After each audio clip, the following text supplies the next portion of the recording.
Assalamualaikum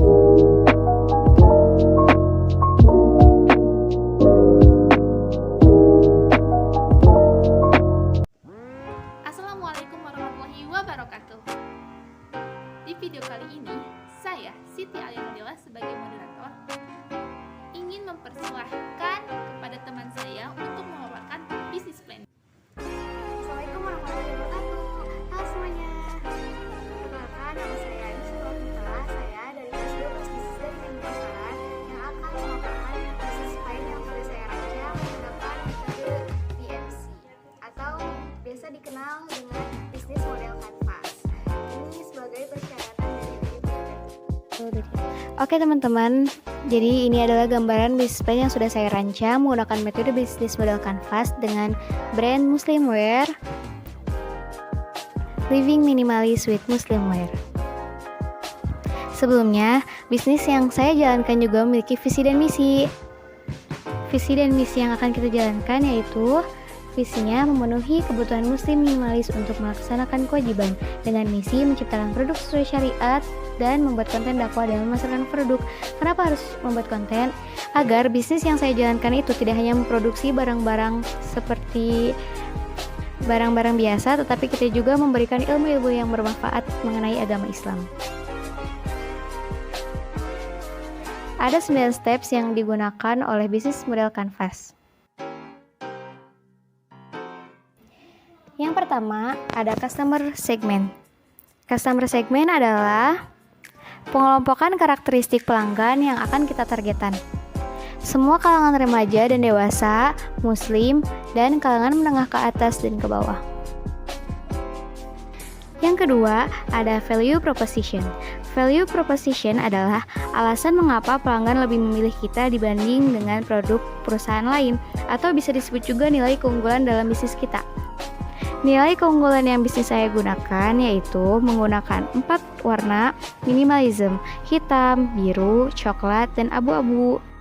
Lalu menggunakan minimalist stuff prayer, yaitu alat-alat sholat misalnya dengan minimalist style.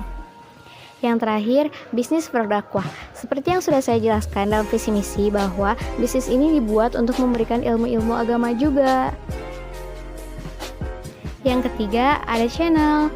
Channel adalah saluran yang digunakan untuk menyalurkan produk kepada pelanggan. Yang pertama ada online, dan yang kedua ada offline. Menyalurkan secara online seperti menggunakan direct marketing, atau bisa disebut juga toko-toko online shop, atau juga menggunakan jasa-jasa seperti Grab, Gojek. Sedangkan menyalurkan secara offline, kita akan menyediakan toko-toko di kota-kota besar atau di tempat-tempat yang strategis. Dan yang keempat, ada customer relationship atau usaha yang digunakan untuk mempertahankan pelanggan. Customer relationship yang saya lakukan ada diskon, member card, interaksi dalam direct message, vote atau rating. Diskon yang saya lakukan itu seperti diskon tiap tahun, bulan, atau event-event lain. Interaksi direct message itu seperti interaksi dalam pesan-pesan atau chatting dalam penawaran. Vote atau rating yaitu nilai-nilai atau masukan-masukan dari para pelanggan. Yang kelima ada revenue streams. Revenue streams adalah seluruh pendapatan yang diperoleh. Pendapatan yang kita peroleh bisa dari penjualan produk atau konten digital. Yang keenam ada key activities. Key activities adalah semua aktivitas yang berhubungan dengan produktivitas bisnis dalam sebuah produk. Ada membuat konten dakwah, membuat produk, mengelola sosial media, pengambilan gambar, mempromosikan, mendonasikan keuntungan, dan yang terakhir membuat catatan laba dan rugi. Yang ketujuh ada key partner. Key partner adalah pihak-pihak eksternal yang digunakan untuk menjalankan key activities atau semua aktivitas produktivitas bisnis yang kita jalankan. Yaitu ada investor yang akan membantu dalam modal bisnis yang akan kita lakukan. Lalu ada pegawai yang akan membantu tenaga kerja bisnis kita. Dan konsumen yang akan menjadi pembeli-pembeli dari produk kita atau bisa disebut pelanggan loyalitas. Yang kedelapan ada Key Research. Key Research adalah sekat dalam bisnis model Canvas yang digunakan sebagai sumber daya untuk mewujudkan value proposition perusahaan. Ada penjahit yang akan membuat produk-produk kita seperti mukena, sajadah, atau sarung, dan ada marketer yang akan menjadi pemasar produk-produk kita. Ada desainer yang akan mengilustrasikan atau menggambarkan produk-produk yang akan kita luncurkan, dan properti yang akan membantu para tenaga kerja. Ada juga editor atau kreator dakwah dan pemasok produk Al-Quran.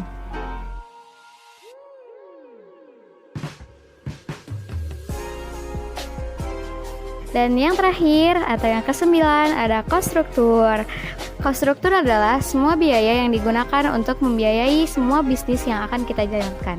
Ada alat produksi, alat pemasaran, bahan baku, alat toko, dan untuk infrastrukturnya ada toko, tempat photoshoot, tempat marketing, dan biaya variabel. Ini ada sedikit gambaran aktivitas yang akan kita lakukan, seperti menjahit dan aktivitas lainnya. Oke teman-teman, makasih ya yang udah nonton atau dengerin semua paparan yang udah aku jelasin dari bisnis plan yang udah saya rancang. Oh iya, buat kalian teman-teman semua yang mau nanya-nanya juga boleh ya. Ini emailnya anisnurulafifah@gmail.com dan nomor telepon atau nomor WA-nya itu 088706306869 dan jangan lupa Instagramnya @anisnafifah.